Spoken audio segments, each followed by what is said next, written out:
Gents, how are you? Good, yourself? Doing well, Yeah, how are good, you? thank you very much. Congratulations on the film. Speaking to you after you've had all your premieres in different parts of the world, how's the experience been of showcasing the film? I guess that's always, a bit of a tentative time, if you like. Yeah, of course.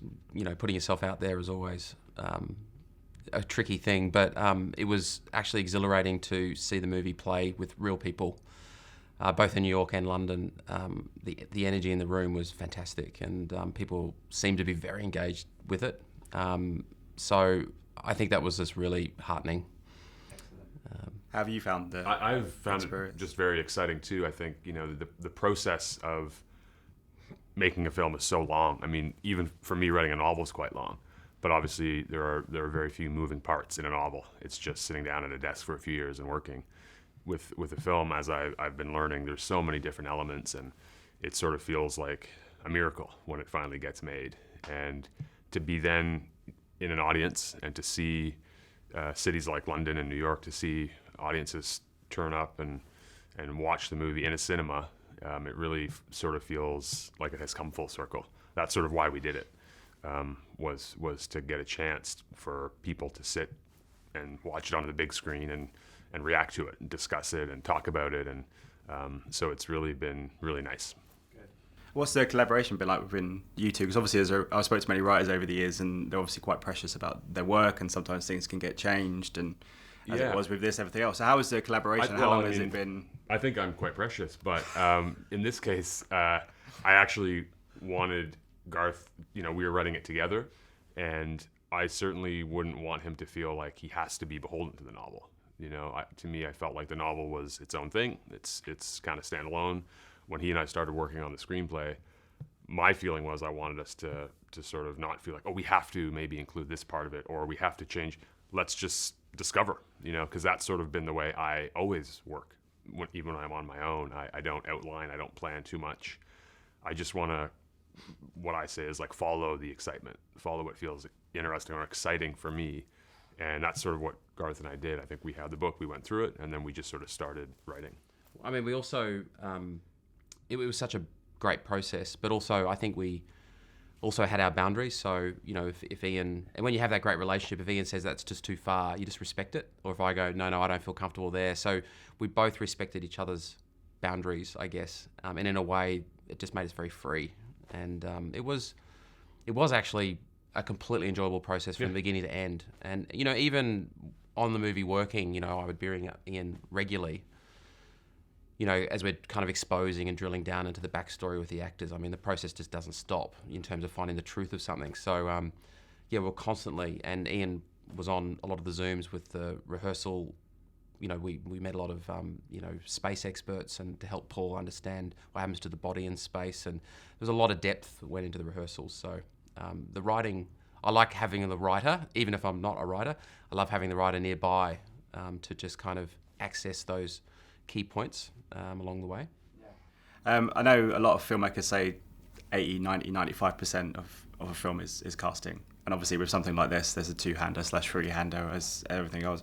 Where do you sit on the percentage? And obviously with something like this, how important was it to get that right, given not just what you're asking of them, but the story unto itself?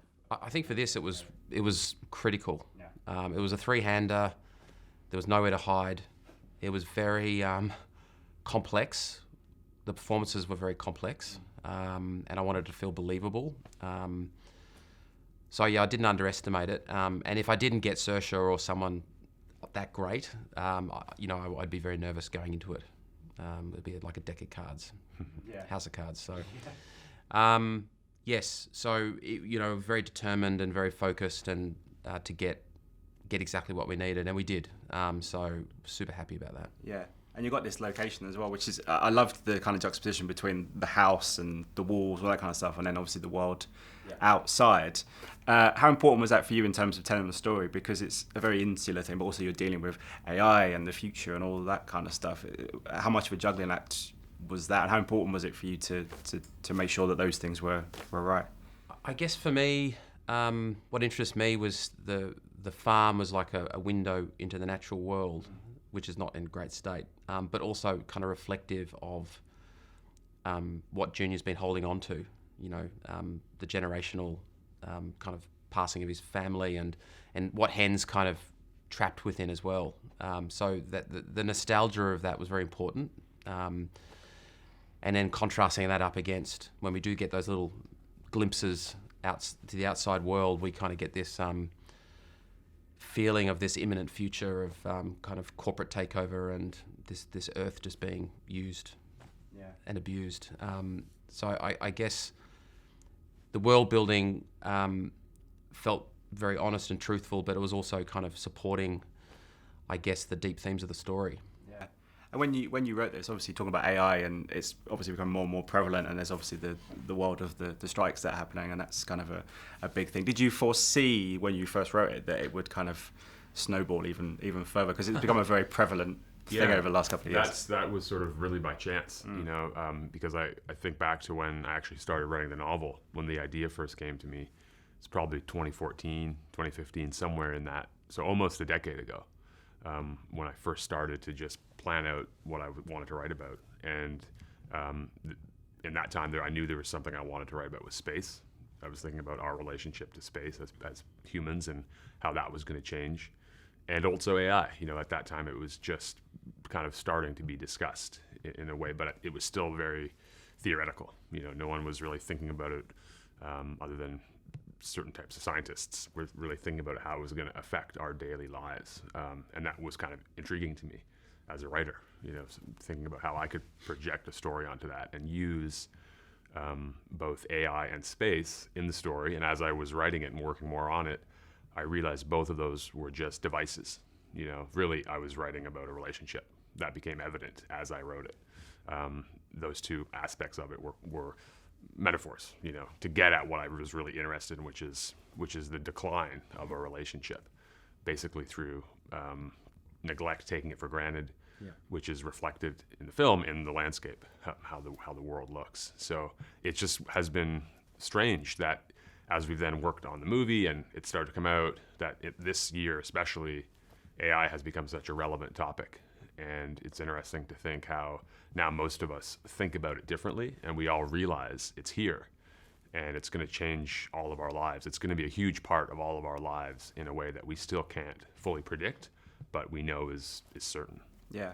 As a final question, I'm talking to you as we're in the film festival, and I've done a few questions with different people about this, about kind of cinematic beginnings or writing beginnings. What was kind of the spur for you to jump into the business? Was there a film or a performance or a play or anything that was the kind of the catalyst for you to be like, oh, this is kind of what I want to do? I mean, I can start with that.